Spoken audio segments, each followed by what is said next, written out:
اعوذ باللہ من الشیطان الرجیم بسم اللہ الرحمن الرحیم سورہ بقرہ آیت نمبر 109 ود کثیر من اہل الکتاب لو یردونکم من بعد ایمانکم کفارا۔ اعوذ باللہ من الشیطان الرجیم بسم اللہ الرحمن الرحیم۔ ود کثیر پسند کیا بہت سے لوگوں نے، من اہل الکتاب اہل کتاب میں سے، لو یردونکم اس بات کو کہ وہ لوٹا دے تمہیں، من بعد ایمانکم کفارا تمہارے مومن ہونے کے بعد کفر کی طرف، حسدا من عند انفسہم اپنے نفسوں میں حسد کرتے ہوئے، من بعد ما تبشنا بعد اس کے کہ ظاہر ہو چکا، لہم الحق ان کے لیے حق، فاعفو پس آپ معاف کر دو، وصفحو اور درگزر کرو، حتی یأتی اللہ بامرہ یہاں تک کہ لائے اللہ تعالیٰ اپنا حکم، ان اللہ علی کل شیء قدیر بے شک اللہ تعالیٰ ہر چیز پر قادر ہے۔ وَأَقِیمُوا الصَّلَاةَ اور قائم کرو نماز، وَآتُوا الزَّکَاةَ اور زکوٰۃ دیتے رہو، وَمَا تُقَدِّمُوا لِأَنفُسِکُم اور جو کچھ تم بھیجو گے تم آگے، من خیر کوئی بھی نیکی، تجدوہ عند اللہ پاؤ گے تم اس کو اللہ تعالیٰ کے پاس، ان اللہ بما تعملون بصیر بے شک اللہ تعالیٰ جو تم عمل کرتے ہو دیکھ رہا ہے۔ وقالوا اور کہا انہوں نے، لن يدخل الجنت ہرگز نہیں داخل ہوگا جنت میں،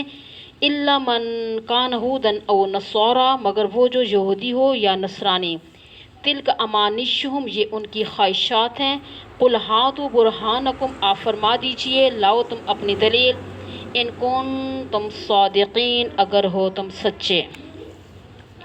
بلا کیوں نہیں داخل ہوگا جنت میں، من اسلم جو مسلمان ہوا اور جھکا دیا، وجہہ للہ اپنا چہرہ اللہ تعالیٰ کے سامنے، وہو محسن اور وہ نیک کام کرنے والا ہو، فلہ اجرہ پس اس کے لیے اس کا اجر ہے، عند ربہ اس کے رب کے ہاں،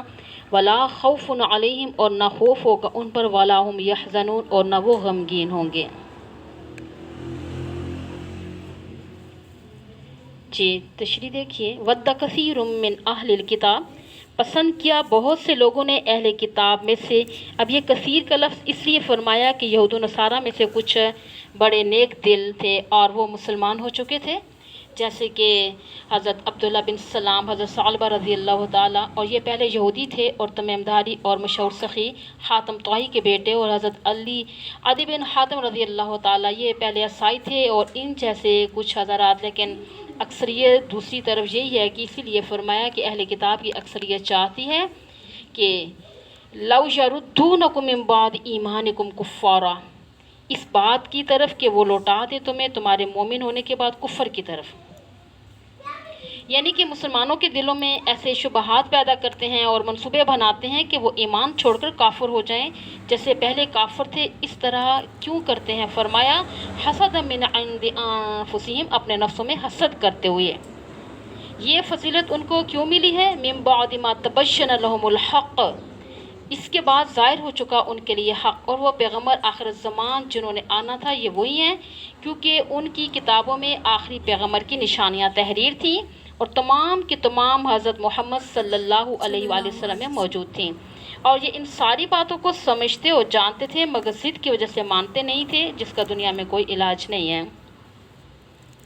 تو ابو جہل بھی ضد کی وجہ سے ایمان نہیں لایا، ورنہ آپ صلی اللہ علیہ وآلہ وسلم کی نبوت کی نشانیاں اس پر بھی واضح تھیں۔ تاریخ اور سیرت کی کتابوں میں یہ موجود ہے کہ حضرت صلی اللہ علیہ وآلہ وسلم مسجد حرام میں تشریف فرما تھے، اور آپ صلی اللہ علیہ وسلم کی مجلس میں صحابہ کرام کے علاوہ کچھ اور لوگ بھی موجود تھے،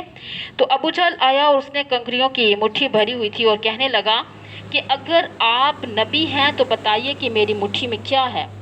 تو حضرت صلی اللہ علیہ وآلہ وسلم نے فرمایا، چچا جی اگر مٹھی والی چیز خود بول پڑے تو کیا ہوگا، یعنی مٹھی میں پکڑی ہوئی کنکریوں نے سبحان اللہ پڑھنا شروع کر دیا، اور ایک روایت میں ہے کہ لا الہ الا اللہ محمد الرسول اللہ پڑھنا شروع کر دیا، تو ابو جہل نے کنکریاں پھینک دی اور ان سے کہا کہ تم بھی ان کی طرفداری کر رہے ہو، یعنی کہ اب بتاؤ کہ ایسی ضد کا کیسے علاج ہو سکتا ہے، تو حق یہود و نصارہ پر واضح تھا، بتانا یہ چاہ رہی ہوں، بس ضد تھی اور کیا تھا، حسد تھا۔ یہ نعمت ان کو کیوں ملی ہے، اس لیے کہ اللہ تعالیٰ نے دنیا میں جہاں اور چیزوں سے پناہ مانگنے کا سبق دیا ہے نا، تو وہاں یہ بھی فرمایا وَمِن شَرِّ حَاسِدٍ إِذَا حَسَدَ،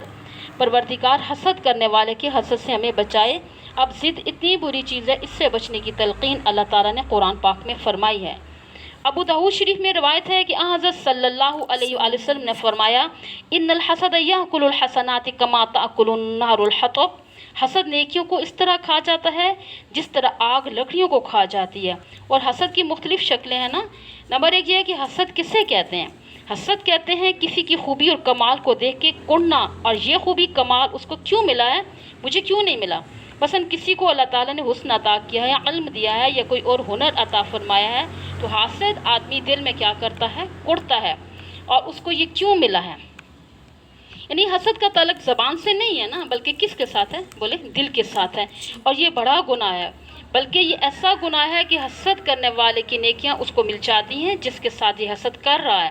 اور اس کے گناہ حسد کرنے والے کو مل جاتے ہیں۔ نمبر 2، حسد کی دوسری شکل یہ ہے کہ دوسرے کی نعمت کی زوال کی تمنا کرے کہ مجھے نہیں ملی تو نہ صحیح، اللہ کرے اس کے پاس بھی تو نہ رہے۔ اور یہ بھی یاد رکھیے کہ وسوسے پہ کوئی گرفت نہیں ہوتی۔ وسوسہ، اس کی تعریف یہ ہے کہ وسوسہ کہتے ہیں نا کسی چیز کا خیال خود بخود دل میں آ جانا بغیر قصد اور ارادے کے، نہ ہی اس خیال پہ راضی ہے۔ اگر وسوسہ نماز میں بھی آ جائے نا تو نماز پہ کوئی یعنی کہ زد نہیں پڑتی، کچھ بھی نہیں ہوتا۔ البتہ اگر نماز میں آ جائے تو اس کو فوراً نکالنے کی کوشش کرے، اور وسوسہ ایسی چیز ہے اس سے کوئی آدمی بھی خالی نہیں ہوتا۔ حضرت عمر فاروق رضی اللہ تعالیٰ جیسی شخصیت کا قول ہے، بخاری شریف میں موجود ہے، فرمایا کہ انی لاجہز جویش وانا فی الصلاۃ، بسا اوقات میں اپنے لشکر کی تیاری میں رہتا ہوں اور اس لشکر کو ادھر بھیجوں اور اس لشکر کو ادھر بھیجوں، اور میں نماز میں ہوتا ہوں، یعنی یہ خیال مجھے نماز میں آتا رہتا ہے۔ حضور صلی اللہ علیہ وسلم کو نماز میں یعنی کہ سونے کے ٹکڑے کا یاد آ جانا، یعنی ایک دفعہ حضرت صلی اللہ علیہ وسلم نے عصر کی نماز پڑھائی اور فوراً حجرہ عائشہ صدیقہ میں تشریف لے گئے، اور لوگ اپنی اپنی جگہ بیٹھے رہے۔ حیرانگی سے ایک دوسرے سے پوچھنے لگے کہ معلوم ہوا کہ آپ فوراً کیوں تشریف لے گئے؟ کیونکہ آپ کا معمول تھا کہ سلام پھیرنے کے بعد چہرہ مبارک مقتدیوں کی طرف کر کے بیٹھتے اور تسبیحات پڑھتے، اور فرضوں کے بعد اجتماعی دعا بھی ثابت ہے، البتہ سنتوں اور نفلوں کے بعد اجتماعی دعا ثابت نہیں ہے، نہ تراویح کے بعد ثابت ہے۔ ہاں ختم قرآن کے وقت سنت ہے سب مل کر دعا کریں، چونکہ آپ صلی اللہ علیہ وسلم کا معمول نہیں تھا۔ اسی طرح جلدی سے تشریف لے گئے، اور اس لیے کہ صحابہ کرام کو تعجب ہوا کہ یہ حضرات ابھی آپس میں باتیں کر رہے تھے اور آپ صلی اللہ علیہ وسلم وہاں تشریف لائے اور مصلی پہ بیٹھ کر فرمایا، تم نے میرے جلدی جانے میں تعجب کیا ہے؟ فرمایا تو مطلب یہ ہے کہ مجھے نماز میں یاد آیا کہ میرے گھر میں ایک سونے کا ٹکڑا پڑا ہوا ہے جو غریبوں میں تقسیم کرنا ہے، اور وقت تھوڑا رہ گیا، یعنی سورج غروب ہونے والا ہے، اسے میں فوراً آ گیا اور گھر والوں کو کہا کہ یہ فوراً فلاں فلاں مسکین کو بھیج دو، یعنی ایسا نہ ہو کہ یہ ٹکڑا رات کو ہمارے گھر پڑا رہے اور اللہ تعالیٰ مجھ سے سوال کریں کہ غریبوں کو ان کا حق آپ نے بر وقت کیوں نہ دیا۔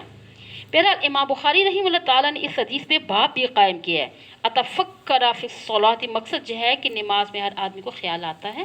خیال آ جانے پہ کوئی گرفت نہیں ہے، اس سے نماز میں کوئی خلل واقع نہیں ہوتا، البتہ قصداً خیال نہ لائے